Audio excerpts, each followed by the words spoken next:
Você fala muito em projeto de civilização moderna. Fala um pouquinho mais sobre isso. Então, veja, o processo civilizatório, né, é um termo bastante usado por autores como Norbert Elias, não é? Pelo Arnold Toynbee. Existe um processo civilizatório na história, que vem desde a antiguidade, vem desde a pré-história. Um processo que vai que em termos, grosso modo, a gente poderia dizer da selvageria, à barbárie, à civilização. Claro que, como num quadro de economia, você tem uma linha de zigue-zague, né?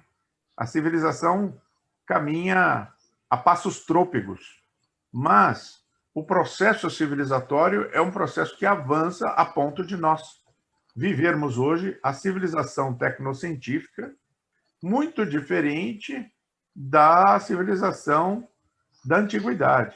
Um processo extremamente acelerado.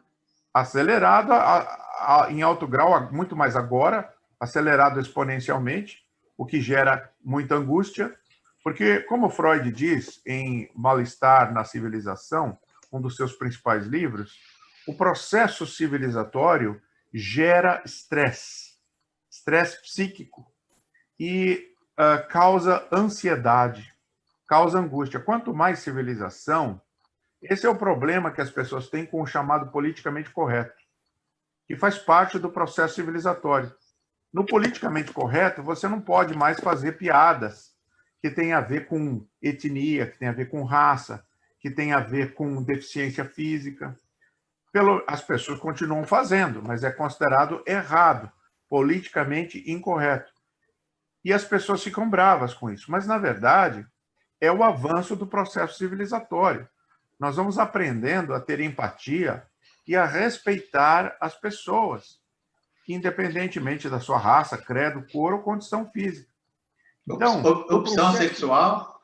Opção sexual. O processo civilizatório, ele é importante, ele é bom, mas ele tem esse lado de causar estresse, ansiedade.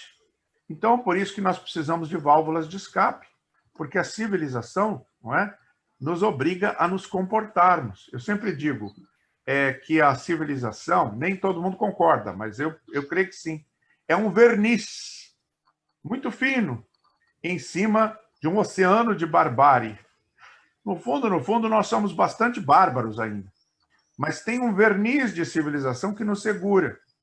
Então, o Norbert Elias, ele diz que o sinal disso é quando a gente senta à mesa com facas e garfos na mão, todos com fome, e em vez de nós nos matarmos, nós esperamos, né?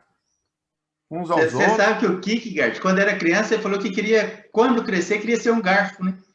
Ah, exato, é verdade.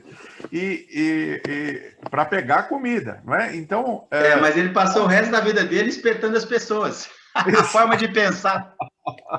Mas veja, o fato é que nós nos controlamos. E isso é o processo civilizatório, que leva a gente a não fazer tudo que a gente tem vontade. A gente não diz tudo que pensa, a gente não faz tudo que quer. Por quê? Porque nós queremos ter um convívio social que seja relativamente seguro. E isso é o que permite, isso é a civilização.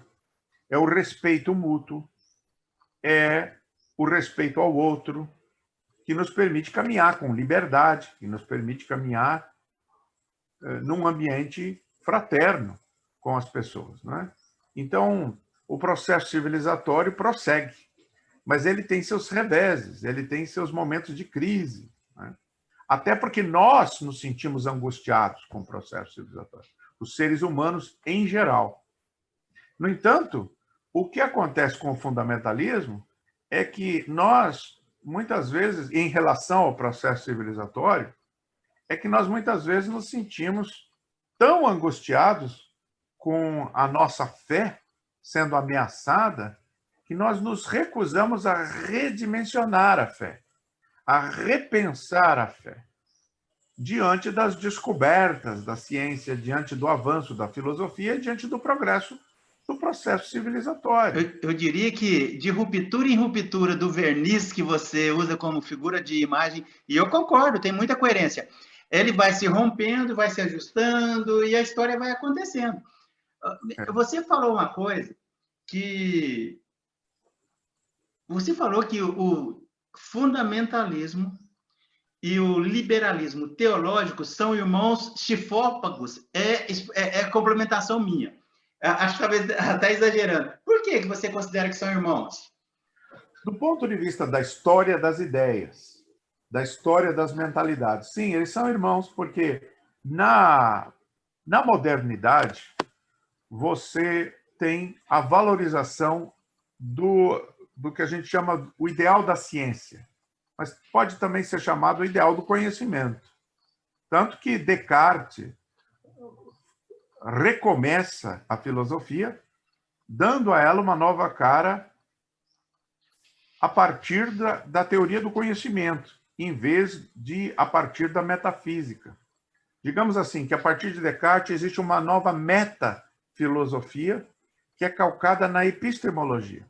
O Descartes, quando ele diz, ele é preciso duvidar de tudo, não é? Tá. O Descartes, desculpa. O Descartes, ele desconsiderava a essência?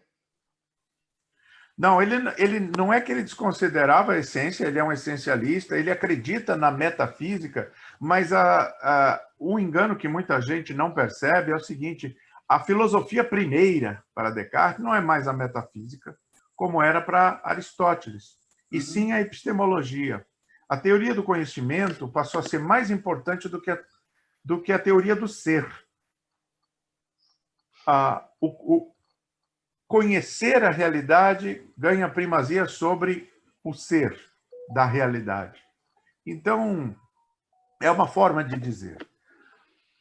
As palavras nem sempre nos ajudam, às vezes elas mais atrapalham do que ajudam. Mas o fato é que, nesse momento em que a modernidade vai se construindo, existe um ideal, que é chegar a um conhecimento certo acerca do mundo. O desenvolvimento do método científico empolgou a modernidade.